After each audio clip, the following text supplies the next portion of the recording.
모든 게 연결고리가 있습니다.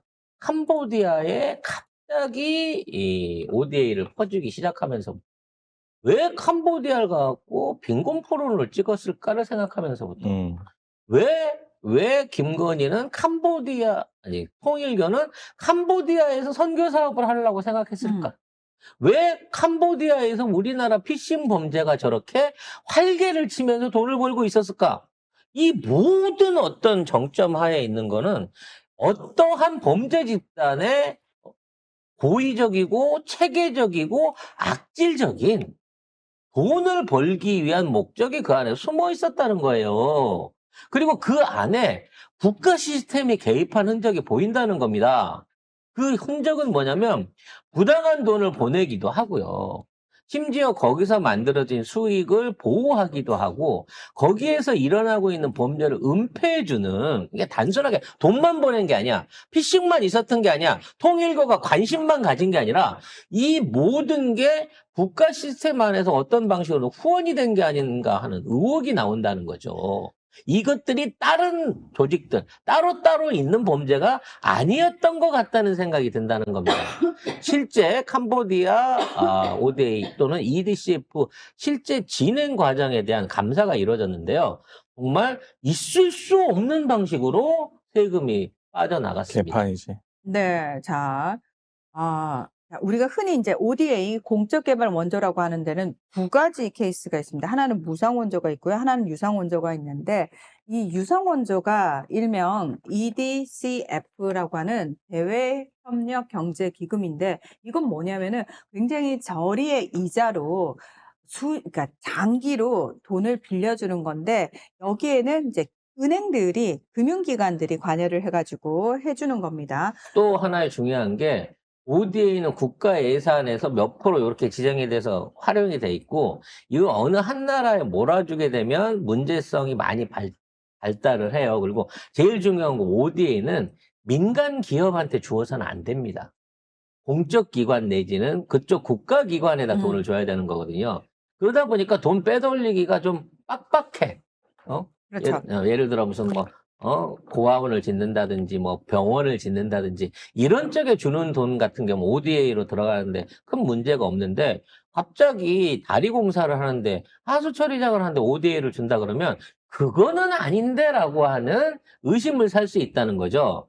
그래서 ODA를 주다가 이거를 EDCF로 돌려주기로 전환한 것 같은 느낌 받는 정황들이 나와요. 즉, 개인 기업한테, 다리 지어라, 댐 지어라, 하수 처리장 지어라, 라는 방식으로 이 돈을 건네주는 방식으로 지원 방식을 바꾸려고 하는 조짐이 보였다는 거죠.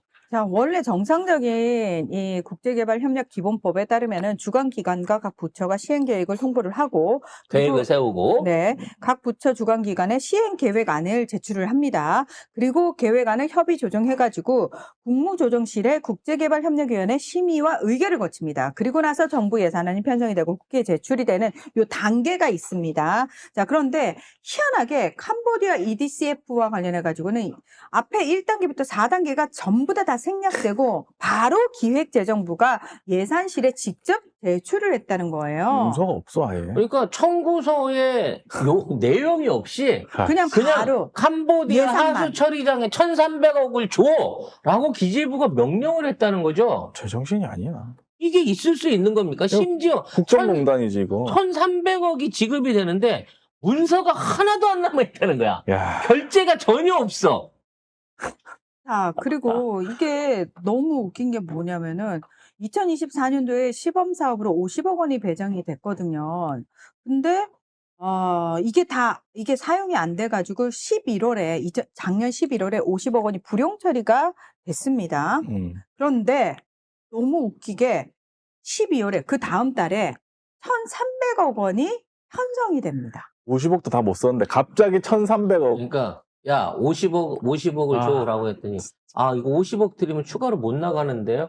야 그거 불용 처리하고 한 번밖에 못 나가는 거였어? 그러면 1,300억으로 다시 끊어와. 이렇게 된 거예요. 같은 용도로 두 번 못 나가니까 50억만 받아서는 양이 안 차니까 50억을 불용 처리해서 없애고 50억 주기로 한 공사에 1,300억을 주는 방식으로 금액을 무려 200배를 뻥튀기를 했다는 거죠. 참.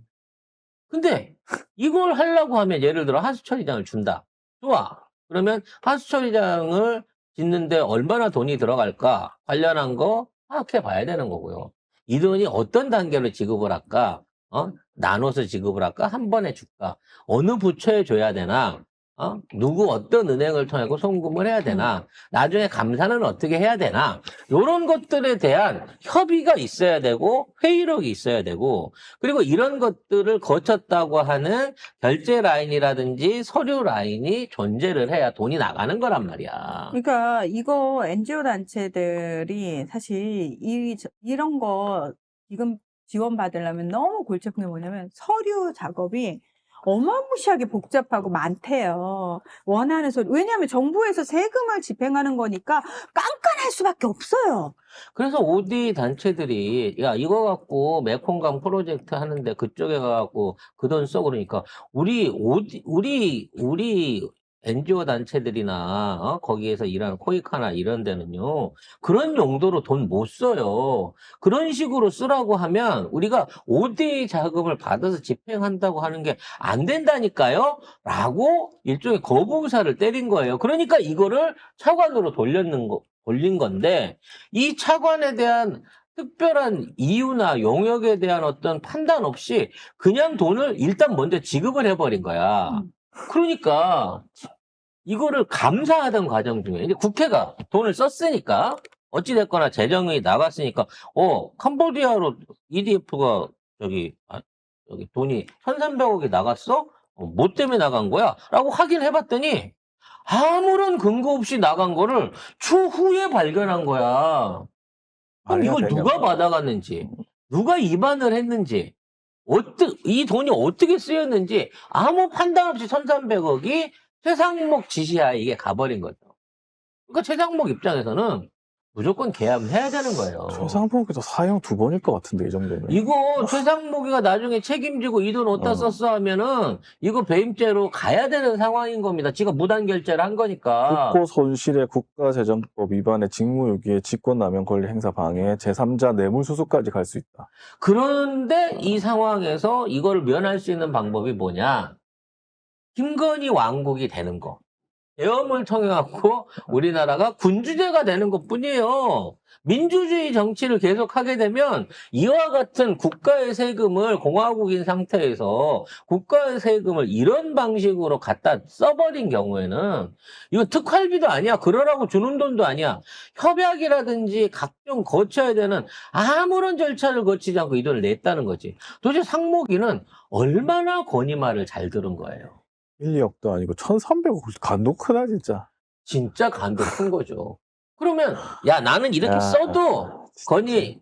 우리 건희 대통령께서 알아서 막아 주실 거야. 그러니까. 문제 안 생길 거야라는 배짱이 없으면 어떻게 이런 짓거리를 할 수 있냐는 거죠. 그거거나 그 전부터 계속 범죄를 저질러 왔으니까 나 또 해도 되겠지.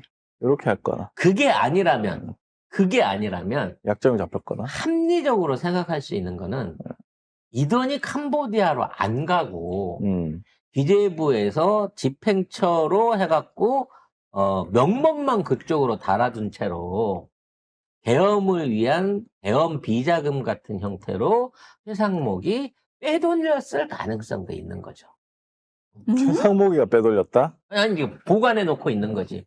계엄 비용 내지는 차기 정부를 위해서 쓰기 위해서 명목만 이렇게 달아놓고 그 돈을 사실은 딴 방법으로 빼돌렸을 가능성도 있는 거죠. 국고 손실죄는 굉장히 큽니다. 국가 또는 공공기관의 재정을 담당하는 자가 공금의 손실을 발생시키는 경우, 요거는 1,300억, 그러니까 손실이 5억 원 이상이면 무기 또는 5년 이상 징역이거든요. 그러니까 근데 계엄도 했지. 이거 국고도 손실했지. 이거 사형 2번이야, 얘는. 진짜. 이게 이 돈이요, 실질적으로 송금이 됐다 그러면, 수출입 은행이나 뭐 외국환 관련한 그 장부에 안 남을 수가 없어요. 뭐 기재부가 돈 주면서 들고 나갑니까? 어찌 됐거나 뉴욕은행 거쳐가지고 외화 송금했을 거라는 얘기야. 한국 돈으로 송금 안 되니까. 그러면 결론적으로 그 돈이 나간 거를 찾아서 보면 캄보디아로 나간 흔적이 없는 상황이라고 치면 이 돈은 캄보디아 안 나간 거예요. 가평 그 창고에 그 안에 현찰로 보관돼 있을 가능성이 높다는 거지. 아니면 캄보디아에 있다는 최은순 은행 그러니까 쪽으로? 그 은행으로 갔다고 하면 그 은행으로 송금 영수증이라도 어딘가에선 나와야 되잖아. 근데 그것도 안 나온단 말이야, 실제로. 그래서 이 돈은 제가 보기에는 어떠한 형태로 비자금을 만들기 위해서 최상목의 이름으로 세금 안에서 빼돌려진 돈일 가능성이 더 높지 않냐라고 생각을 해봅니다.